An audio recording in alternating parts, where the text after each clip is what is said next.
आप संदेश से मैं अनिल कौशिक न्यूज अपडेट 7 बजे कार्यक्रम बादरा आसपास में आप सभी दोस्तों का स्वागत है। दोस्तों कार्यक्रम की शुरुआत करते हैं बादरा आसपास की खबरों से। और दोस्तों आज संडे है, संडे को मंडी के भाव जो है क्लोज रहते हैं। आज मौसम का मिजाज आपको जरूर बताएंगे और प्रमुख खबर अगर बताएं वैक्सीनेशन की तो दोस्तों आज भी वैक्सीनेशन हो रहा है। और जो डोज आज बचे की वैक्सीन की कोविशील्ड की तो उसके लिए कल भी संभवतः वैक्सीनेशन होगा। और दोस्तों अन्य आसपास की खबरों में मैं आपको सबसे पहले बताऊं तो आज करवा चौथ का त्योहार है और पूरे देश में करवा चौथ का पवित्र त्योहार जो है वो धूमधाम से मनाया गया है। और अपने पति की उम्र की लंबी कामना करते हुए जो है महिलाएं इस दिन व्रत रखती है और अखंड सौभाग्य के लिए भी ये करवा चौथ का व्रत रखा जाता है। दोस्तों आज पटवारी की परीक्षाओं के लिए भर्ती हुई, आज 24 तारीख है, कल भी भर्ती हुई थी और 2 दिवसीय इस भर्ती कार्यक्रम की आज एक प्रकार से इतिश्री हुई। दोस्तों आज जो भर्ती 2 चरणों में हुई उसमें से कुल मिला के अब मैं आपको बताऊं तो 5,738 पदों के लिए 13 लाख से अधिक अभ्यर्थियों ने पटवारी की परीक्षाओं के लिए आज अपना एग्जाम दिया है। तो कुल मिला के दोस्तों सुबह 8 बजे से 8:30 से 11:30 तक प्रथम चरण में परीक्षा हुई और उसके बाद में दोपहर को 2:30 बजे से 5:30 बजे तक दूसरे चरण की परीक्षाएं संपन्न हुई। इसके अलावा दोस्तों मैं आपको बताऊं तो 27 व 28 अक्टूबर को आने वाली 27 व 28 अक्टूबर को आरपीएससी और आरएएस की परीक्षा का आयोजन भी होने जा रहा है। इसके लिए दोस्तों 988 पद आरक्षित है और 988 पदों के लिए 5 लाख से अधिक आवेदन आए हैं और 5 लाख से अधिक अभ्यर्थी जो है आरएएस की परीक्षा देंगे। तो दोस्तों आज थोड़ी सी चर्चा इसमें विस्तार से कर लेते हैं। बहुत से अभ्यर्थी ऐसे हैं दोस्तों जिनको आरएएस की परीक्षा के लिए कई सवाल उनके दिमाग में है और उचित गाइडेंस नहीं मिलने के चलते बहुत से अभ्यर्थी जो है आरएएस की परीक्षा नहीं दे पाते। उनके लिए छोटी सी एक प्राथमिक जानकारी हम देना चाहेंगे। आरएएस दोस्तों स्टेट लेवल की एक बहुत बड़ी पोस्ट मानी जाती है और आरएएस का अगर फुल फॉर्म मैं आपको बताऊं तो राजस्थान एडमिनिस्ट्रेटिव सर्विस, इसके अलावा दोस्तों राजस्थान पब्लिक सर्विस कमीशन इसको कहा जाता है। और इस पोस्ट के लिए अप्लाई करने की योग्यता मात्र 12वीं पास के अलावा दोस्तों ग्रेजुएशन पास अच्छे मार्क से करना होता है और आपका ग्रेजुएशन किसी भी स्रोत से जो है हो उसके लिए आप जो है अप्लाई कर सकते हैं। और उम्र सीमा इसमें 21 से 33 वर्ष के लिए निर्धारित है। और दोस्तों प्रारंभिक परीक्षा इसमें 3 प्रकार की परीक्षाएं होती है। मैं आपको बताऊं तो अंत में एक 100 नंबरों का इंटरव्यू भी होता है और प्रारंभिक परीक्षाएं सर्वप्रथम होती हैं और 900 अंकों के करीब ये परीक्षाएं होती है और उसके बाद में जो है इसकी जो है मेरिट निकलती है। तो मैं प्रारंभिक परीक्षा के बारे में बताऊं तो 150 प्रश्न इसमें पूछे जाते हैं और सभी ऑब्जेक्टिव प्रश्न होते हैं और समान अंक वाले प्रश्न होते हैं। इसके अलावा दोस्तों 200 नंबरों का ये पेपर होता है। इसके अलावा नेगेटिव जो मार्किंग होती है वो 1/3 होती है। इसके अलावा सामान्य ज्ञान विज्ञान के ही प्रश्न इसमें प्राय पूछे जाते हैं और मुख्य परीक्षा जो होती है वो 4 पेपर उसमें होते हैं, प्रत्येक जो है 200 अंक के इसमें होते हैं और ये ऑब्जेक्टिव नहीं होती अर्थात लिखित परीक्षा ये होती है। और इसके लिए आप ऑनलाइन आवेदन भी कर सकते हैं और लास्ट में 100 नंबरों के लिए इंटरव्यू भी इसमें होता है। और इसकी मैं सैलरी आपको बताऊं तो 16,000 से 40,000 रुपये तक की सैलरी किसी आरएएस की होती है। तो कुल मिला के दोस्तों अन्य खबरों में अगर आपको बताऊं तो एक आज दोस्तों खास दिन आईटीबीटी भारत तिब्बत सीमा पुलिस का 58वां स्थापना दिवस आज है दोस्तों।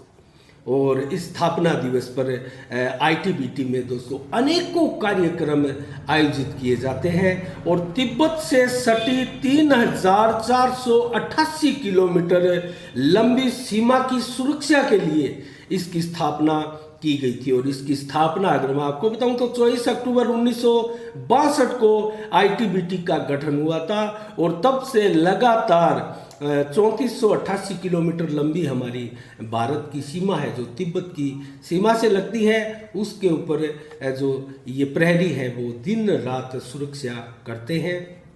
इसके अलावा दोस्तों आज संयुक्त राष्ट्र संघ की भी स्थापना हुई है आज ही के दिन 24 अक्टूबर को और इसके 193 सदस्य देश भी हैं और न्यूयॉर्क के अमेरिका के मैनहट्टन में इसका मुख्यालय है। और दोस्तों अंतर्राष्ट्रीय सुरक्षा, आर्थिक विकास और मानवाधिकार और वैश्विक शक्ति और सद्भावना के लिए इसका गठन किया गया था और 24 अक्टूबर 1945 को इसकी स्थापना की गई थी और 50 देशों के हस्ताक्षर के साथ ही इसका शुभारंभ पूरे विश्व में हुआ और दोस्तों इसकी व्यवस्थाएं लागू हुई और भारत दोस्तों प्रारंभिक सदस्य इस संस्था का है।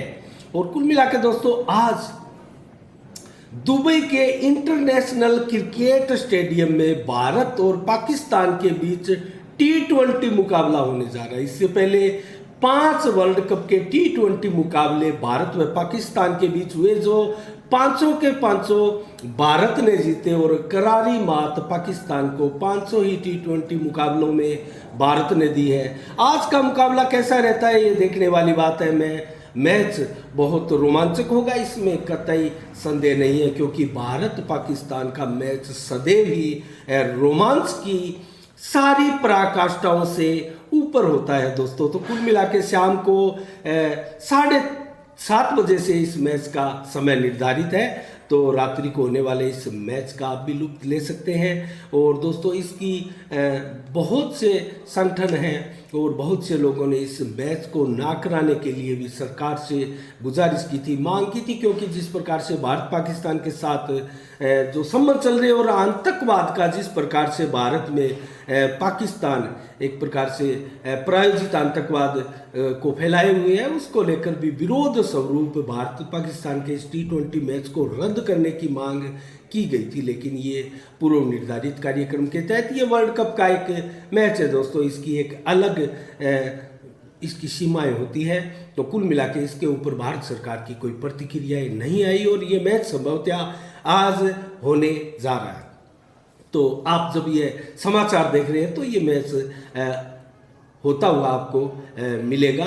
और कुल मिला के अन्य खबरों के बारे में आपको बताऊं तो दोस्तों 10 अक्टूबर को बादरा में जो राधे मोबाइल स्टोर जो कि मैन खूबराम जी की मूर्ति चौक के पास ये एक मोबाइल सेंटर की दुकान है, इसमें चोरी हुई थी और लगभग 1.5 से 2 लाख रुपए की पुराने मोबाइल, नए मोबाइल, पुराने मोबाइल जो ग्राहकों के ठीक होने के लिए आए थे दोस्तों, रिपेयरिंग की भी इसमें दुकान थी और एसोसीरीज का सामान भी, मोबाइलों का अनेक प्रकार का सामान था, वो सारे चोरी हुए थे। और 10 तारीख को ही दोस्तों एप्लीकेशन इस पीड़ित दुकान संचालक द्वारा दी गई थी, लेकिन उसके ऊपर आज भी 14 दिन बीत जाने के बाद भी FIR दर्ज नहीं हुई है। जबकि दोस्तों 2 दिन पहले एक घटनाक्रम, नाटकीय घटनाक्रम मैं कहूँ तो हुआ था।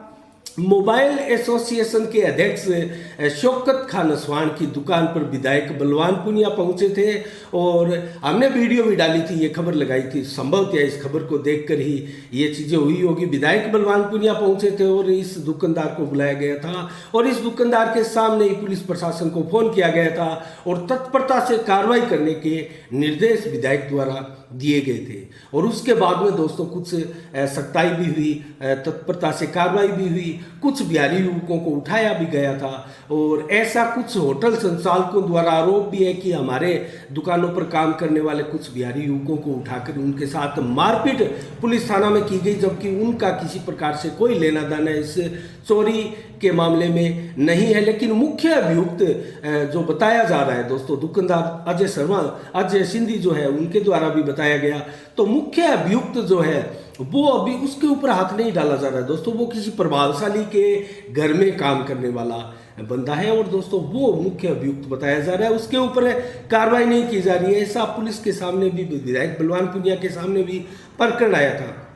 उस पर विधायक बलवान पुनिया ने यही कहा था कि जैसा भी हो, जो भी हो, चोरी चोरी है, उसको आप पकड़ कर लेकर आओ, अपनी कानूनी कार्रवाई जो है उसके ऊपर आप करो। लेकिन अभी तक दोस्तों ऐसी कोई कार्रवाई देखने में नहीं आई। और दोस्तों विडंबना तो ये है कि अभी तक इस मामले में एफआईआर तक दर्ज नहीं हुई है। 14 दिन बीत चुके और विधायक के कहे अनुसार 2 दिन बीत गए। और दोस्तों इस पीड़ित दुकानदार का वहीं दुकान में जो है शौकत खान नसवान की दुकान में एक वीडियो भी बनाया गया था, वो वायरल भी किया गया था विधायक के इन्हीं कार्यकर्ताओं द्वारा। शौकत खान नसवान विधायक के बहुत ही क्लोज कार्यकर्ता हैं और उनके द्वारा वो वीडियो वायरल भी किया गया था दोस्तों, ये दिखाने के लिए कि विधायक ने तत्परता से इस पीड़ित की आवाज़ सुनी है। लेकिन कहाँ आवाज़ सुनी है? 14 दिन बीत गए, अभी तक एफआईआर दर्ज नहीं है।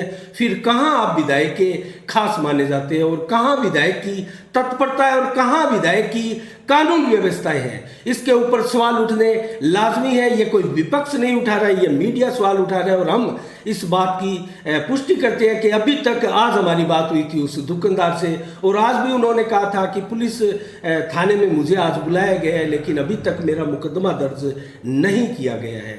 तो कुल मिला के ये एक बहुत ही दुखद मैं घटना कहूँगा, क्योंकि पुलिस प्रशासन को लेकर, कानून व्यवस्थाओं को लेकर ये जो चीज़ें हैं वो बहुत ही नेगेटिव मैसेज पूरे भादरा क्षेत्र में, विधानसभा क्षेत्र में इसके लिए जा रहा है। तो विधायक जी से हमारा निवेदन है और दोस्तों साफ संदेश के माध्यम से साफ साफ हम निवेदन करते हैं विधायक जी से कि ऐसे मामलों में आप तत्परता से कार्रवाई करवाएं, क्योंकि जनप्रतिनिधि आप सबसे बड़े विधानसभा के हमारे क्षेत्र के हैं और आपसे ही हमें उम्मीद है कि आप ही कानून व्यवस्थाओं को बनाने में महत्वपूर्ण भूमिका जो है अदा करेंगे।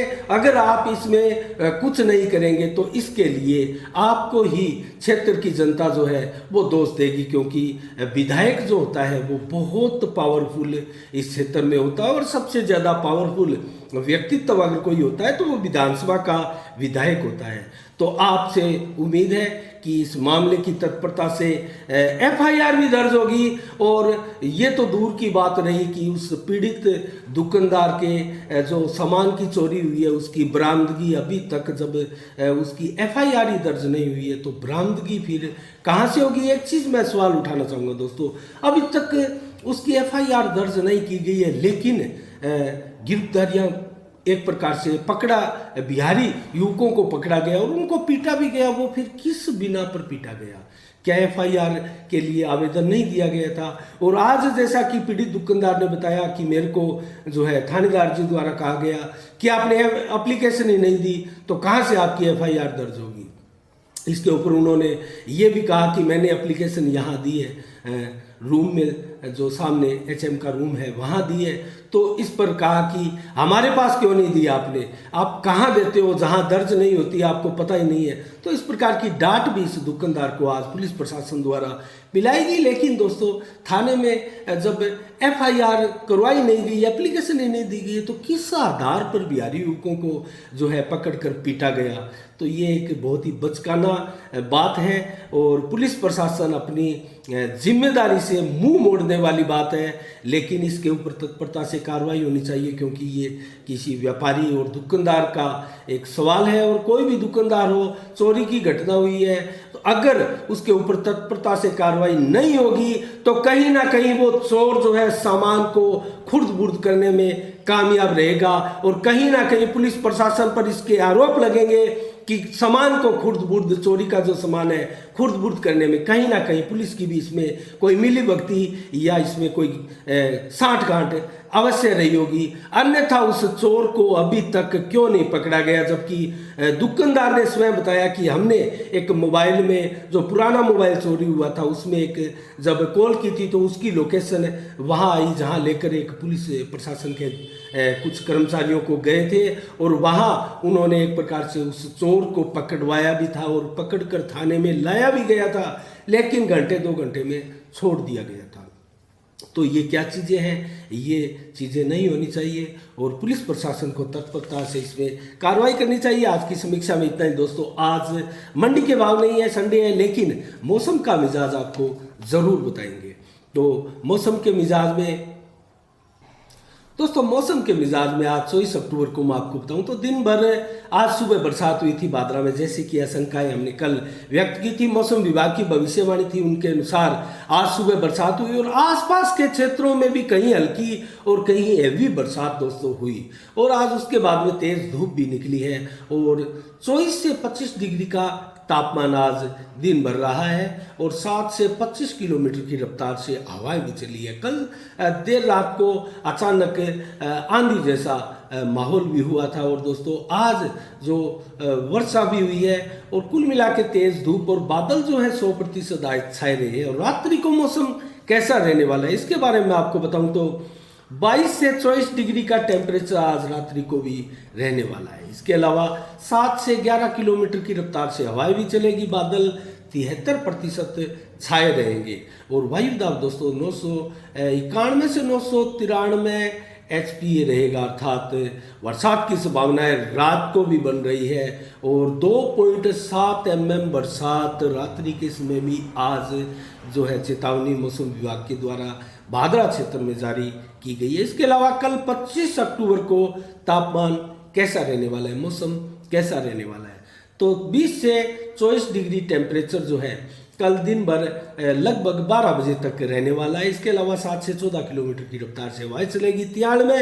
43% बादल छाए रहेंगे और इसके बाद में अगर दोपहर को शाम 6 बजे तक देखें, दोपहर से लेकर तो 25 से 27 डिग्री का टेम्परेचर रहेगा, हवा 11 से 14 किलोमीटर तक चलेगी और बादल भी 33% छाए रहेंगे। शाम को भी 23 से 26 डिग्री टेम्परेचर रहेगा और 6% ही बादल छाए रहेंगे। इसके अलावा मौसम में कुछ सुधार होगा और मौसम साफ होगा शाम को और रात को भी 30% ही बादल छाएंगे और 21 डिग्री का टेम्परेचर रहने की संभावना है। 7 से 11 किलोमीटर की रफ्तार से हवाएं चलेगी। मौसम कुल मिला के रात को भी आज सुकून देने वाला है, साफ रहने वाला है। तो दोस्तों आज के 7 बजे के कार्यक्रम में इतना ही।